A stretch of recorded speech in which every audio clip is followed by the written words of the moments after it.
Tax net IMF کی نہیں پاکستان کی ضرورت ہے، اس سے پیچھے نہیں ہٹیں گے وزیر خزانہ۔ لاہور میں تقریب سے خطاب کرتے ہوئے وزیر خزانہ محمد اورنگزیب نے کہا ہے کہ وزیر اعظم شہباز شریف کی حکومت میں بہترین کام ہوا ہے اور نگران حکومت کے دور کو بھی کریڈٹ جاتا ہے۔ شہباز شریف حکومت اور نگران حکومت نے 9 ماہ کے معاہدے کو اچھی طرح نبھایا۔ وزیر خزانہ نے کہا ہے کہ ملک میں معاشی استحکام چاہتے ہیں تو نجکاری کی طرف جانا ہوگا اور نجی شعبے کو آگے آنا ہوگا۔ بجلی کی تقسیم کار کمپنیوں کے بورڈ سے تبدیل کر رہے ہیں، اس میں نجی شعبہ بھی شامل کریں گے۔ ہم نے بجلی کی چوری کو مکمل طور پر ختم کرنا ہے۔ محمد اورنگزیب کا کہنا تھا کہ ٹیکس GDP اور توانائی پر کام کرنے کی ضرورت ہے۔ ہم نے ٹیکس نیٹ بڑھانا ہے اور اس کی وجہ IMF نہیں ہے بلکہ یہ پاکستان کی ضرورت ہے۔ پاکستان میں 8 سے 10 ٹریلین کیش اس وقت مارکیٹ میں گھوم رہا ہے۔ وزیر خزانہ نے مزید کہا ہے کہ اپریل میں ہم نے ٹیکس رجسٹریشن کے لیے مہم کا آغاز کیا تھا۔ لوگ سمجھتے ہیں وہ ٹیکس نیٹ میں آ جائیں گے تو انہیں بلا وجہ ہراساں کیا جائے گا۔ جو تاجر بھائی ٹیکس نیٹ کے باہر ہیں وہ خود ٹیکس نیٹ میں آئیں، انہیں ہر طرح کی سہولت دیں گے لیکن ٹیکس نیٹ میں لانے کی مہم سے پیچھے نہیں ہٹیں گے۔ آئندہ بجٹ میں سیلز اور انکم ٹیکس کی رعایتیں اور چھوٹ ختم کرنے کی تجویز۔ ذرائع کا کہنا ہے کہ آئندہ بجٹ میں امپورٹڈ ٹریکٹرز پر ٹیکس عائد کرنے کی تجویز ہے اور کمرشل امپورٹڈ پر ہولڈنگ ٹیکس لگانے پر غور کیا جا رہا ہے، جبکہ کمرشل درآمد کنندگان کی خریداریوں پر ہولڈنگ پر ٹیکس چھوٹ ہوگی۔ ذرائع کے مطابق آئندہ بجٹ میں کمرشل درآمد کنندگان کی آمد پر انکم ٹیکس اور ہولڈنگ لگانے کی تجویز ہے اور پرانی درآمدی گاڑیوں پر بھی ٹیکس بڑھانے کی تجویز ہے، جبکہ کمرشل امپورٹرز پر 1% ٹیکس لگانے سے سالانہ 25 ارب روپے تک ریونیو متوقع ہے۔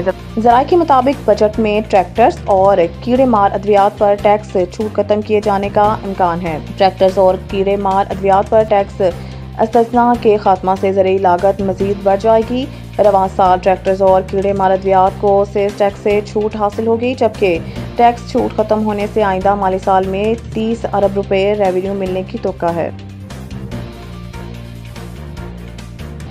آزاد کشمیر کشیدہ صورتحال کے باعث متعدد شہریوں میں انٹرنیٹ اور موبائل سروس معطل۔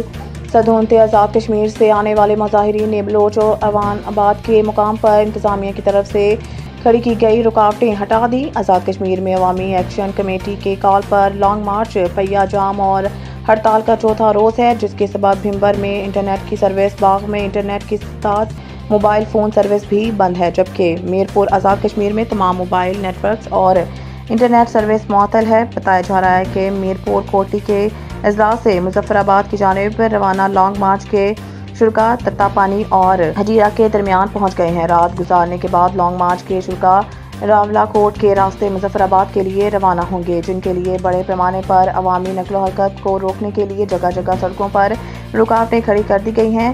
ادھر پونچھ، باغ، ضلع جہلم، ویلی میں آج بھی ہڑتال اور پہیہ جام جاری ہے۔ گزشتہ روز مظاہرین کو کنٹرول نہ کیے جانے پر حکومت آزاد کشمیر نے کمشنر مظفر آباد اور DIG مظفر آباد رات گئے تبدیل کر دیا۔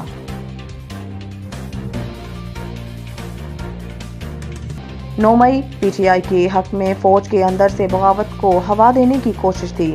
نگران حکومت کی رپورٹ کے مطابق ریاستی اداروں کے خلاف پہلے کے تشدد کا مضبوط جواب نہ ملنے پر پارٹی زیادہ بے باک ہو گئی تھی۔ فوجی تنصیبات پر سامنے سے حملے کرنے کا مقصد فوج کے مورال کو کمزور کرنا اور سیاسی ڈیل کے لیے دباؤ ڈالنا تھا۔ یہ کھلی اور غلطی پر مبنی کوشش تھی جس کا مقصد مسلح افواج کے اندر اپنے حق میں ڈیل کرانا تھا۔